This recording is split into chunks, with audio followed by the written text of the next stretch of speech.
যখন আমাদের বাংলাদেশে ধর্ষকদের বিরুদ্ধে আইনে কোনো ফাঁসির রায় ছিল না, সুযোগ ছিল না, তখন আমরা সারা বাংলাদেশের মানুষ এই ধর্ষকদের ফাঁসির রায় আইন প্রণয়ন করার জন্য আমরা কিন্তু মাঠে নেমেছিলাম, সারা বাংলাদেশের সাধারণ জনতা। পরবর্তীতে বাংলাদেশ সরকার, তৎকালীন সরকার ফাঁসির রায়টা প্রণয়ন করলেও কিন্তু আজও পর্যন্ত দেখেছি যে বাংলাদেশের কোনো ধর্ষকের ফাঁসির রায় এখনো পর্যন্ত কার্যকর হয়নি। যদি এখনো পর্যন্ত আপনারা আগের মতো চলেন এবং যদি আমাদের মা বোনকে যারা ধর্ষণ করছে তাদের যদি অনতিবিলম্বে ফাঁসি কার্যকর না হয়, তাহলে সারা বাংলাদেশে আরও একটা জুলাই অভ্যুত্থান ঘটতে পারে।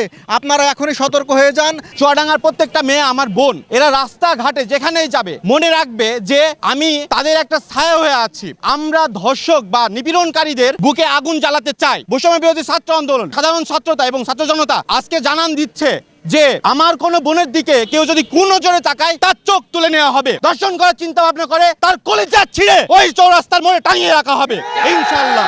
আমরা তো দল বুঝি না, যে সন্ত্রাসী সে সন্ত্রাসী, সন্ত্রাসীকে প্রকাশ্যে আনা হোক এবং প্রকাশ্যে এনে এর শাস্তি বিধান করা হোক, যাতে ওই প্রকাশ্য সেই শাস্তি দেখে আর বাকি যারা ক্রাইম করতে উদ্গ্রীব হবে তাদেরও যেন বুক কেঁপে যায় যে হ্যাঁ আমার এই কাজটা করা যাবে না। একটা কীট পতঙ্গ যদি এই সমাজ থেকে নষ্ট হয় বা চলে যায়, এই সমাজের কোনো ক্ষতি হবে না। এর চেয়ে একটা মেয়ে যখন সে লাঞ্ছিত হয়ে ফিরছে, সে কিন্তু সুইসাইড করছে, এই সমাজের জন্য সে ভীতিকর অবস্থা সৃষ্টি করছে। বাইরে যখন দেখছে এরকম একটা আবহাওয়া, তখন তো নিশ্চয়ই সে আমাকে বাইরে দিয়ে সেফ না, তখন মেয়েদের গৃহরক্ষী করা হয়ে যাচ্ছে। তাহলে আমাদের মতো সমাজে এই বেগম রোকেয়ার যে শিক্ষা, এই শিক্ষা অর্জনের জন্য মেয়েরা আর বাইরে আসতে পারবে না এবং এই সমাজ আস্তে আস্তে আরো কলুষিত হয়ে যাবে। আমাদের উপরে যে নির্যাতন হচ্ছে আমরা সেটা চাই না, আমরা হচ্ছে ধর্ষকদের ফাঁসি চাই। আর 5ই আগস্টের বিপ্লবের পর আমরা একটা স্বাধীন এবং শান্তিপূর্ণ রাষ্ট্র চাই। আমরা চাই না যে ভয় নিয়ে বাঁচতে, আমরা নিরাপত্তা চাই, আমাদের যেন কোনো ক্ষতি না হয়, আমার বাবা মা যেন আমাদের বাইরে দিয়ে তারা সচেতন থাকতে পারে, আমরা সেটা চাই।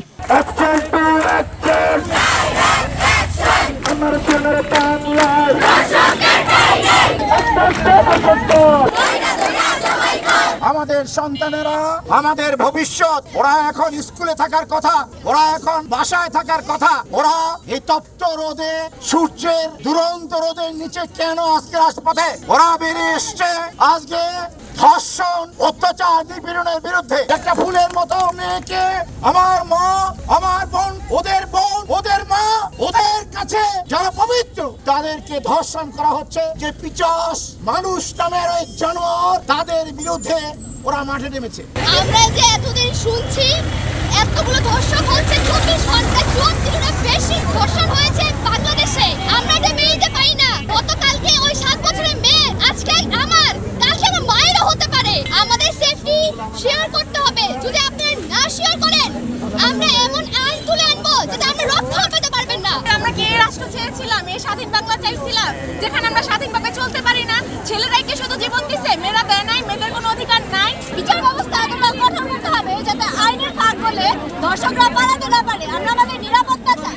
আমার দেশ হইতেছে ভাই স্বাধীন দেশ, নিজে যুদ্ধ করে স্বাধীন করছে আমার এই ছাত্র ভাই বোন। কেন আমার বোন স্বাধীনভাবে চলতে পারবে না?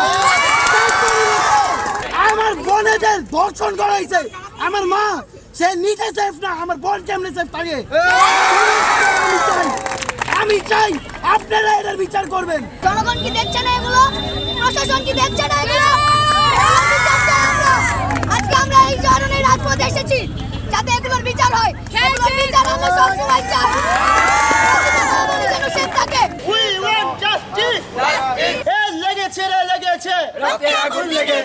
অবাক লাগে যে 17 বছরে যে মিডিয়া তারা কিন্তু এইভাবে কিন্তু প্রকাশ করেনি, কিন্তু এখন আমরা দেখে আসছি যে বাংলাদেশে এখন ভালোভাবে কিন্তু মিডিয়াগুলো কিন্তু তাদের নিউজগুলো কিন্তু প্রকাশ করছে। আমরা চাই এভাবে তারা সঠিক নিউজ প্রকাশ করুক, আর আমরা চাই যে বাংলাদেশে এই ধর্ষকদের যেন ফাঁসি হয়। আমরা আজকে একত্রিত হয়েছি চুয়াডাঙ্গা সাধারণ শিক্ষার্থীদের পক্ষ থেকে। আমরা আমাদের দেশে কিছু recently news media, print media এবং ফেসবুক মিডিয়ার মাধ্যমে আমরা দেখতে পাচ্ছি আমাদের দেশে আমাদের মা বোন কোথাও সুরক্ষিতভাবে চলাফেরা করতে পারছে না। আমাদের দেশে কিছু অনাকাঙ্ক্ষিত ধর্ষণের ঘটনা ঘটে যাচ্ছে। আমরা এই বিষয়ে তীব্র নিন্দা জানাই। আমরা চাই যে আমাদের মা বোনের ইজ্জতের দিকে যারা চোখ তুলে তাকাবে তাদেরকে যেন আইনের আওতায় আনা হয়, তাদেরকে যেন ফাঁসি দেওয়া হয়। আমাদের মা বোন যারা আছে তাদের উপর অত্যাচার, বিশেষ করে ধর্ষণের মতো জঘন্য কাজ বেড়েই চলেছে। আমরা চুয়াডাঙ্গার ভাই বোনেরা, চুয়াডাঙ্গার সকলে মিলে শিক্ষার্থীরা আজ একত্রিত হয়েছে। আমরা মশাল মিছিল করেছি, বিক্ষোভ মিছিল করেছি। আমরা চাই যারা ধর্ষক আছে তাদের যেন প্রকাশ্যে সম্মুখে বিচারের আওতায় আনা হয় এবং প্রশাসনকে আরো তৎপর হতে হবে। প্রশাসনের উদাসীনতা দূর করতে হবে যাতে এই ধর্ষকের মতো যারা এই দুঃসাহস দেখাচ্ছে, ধর্ষণের মতো দুঃসাহসে যারা এগিয়ে আসছে, তারা যেন এই ভয় দেখে তাদের নিজেকে গুটিয়ে ফেলে এবং এই ধর্ষণের মতো জঘন্য কাজ থেকে বেরিয়ে আসে। আমরা দেখতে পাচ্ছি বর্তমানে বাংলাদেশের যে অবস্থা, বর্তমানে আমরা খবর পাচ্ছি যে 48 ঘন্টায় 72টিরও বেশি যে ধর্ষণ সংঘটিত হচ্ছে, এর বিরুদ্ধে সরকারের কোনো পদক্ষেপ আমরা এখনো পর্যন্ত দেখতে পাচ্ছি না। তো আমরা এই জন্য আমরা আজকে রাজপথে নেমে এসেছি, মশাল মিছিলের আয়োজন করেছি। আমরা চাই সরকার এই যে ধর্ষণ এবং এই ধর্ষকদেরকে আইনের আওতায় এনে একটা দৃষ্টান্তমূলক শাস্তির ব্যবস্থা করুক, এবং এর দৃষ্টান্তমূলক শাস্তি একটাই, সেটা হচ্ছে মৃত্যুদণ্ড।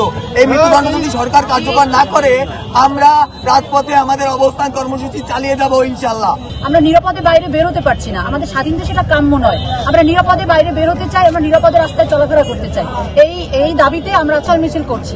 আমরা জানি যে আমাদের দেশে এমন একটা সিচুয়েশন আসছে, যে এই সিচুয়েশনে এসে আমাদের 48 ঘন্টায় 72 জন ধর্ষণ হচ্ছে। এমনকি আমাদের পটুয়াখালীর বাউফল উপজেলায়ও একজন 10ম শ্রেণীর নারী ধর্ষিত হয়েছে।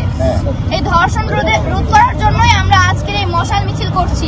যতদিন পর্যন্ত ধর্ষকদের সাজা, ফাঁসি, মৃত্যুদণ্ড না দেওয়া হবে, ততদিন অবধি আমরা আমাদের আন্দোলন, আমরা আমাদের মিছিল থামাবো না।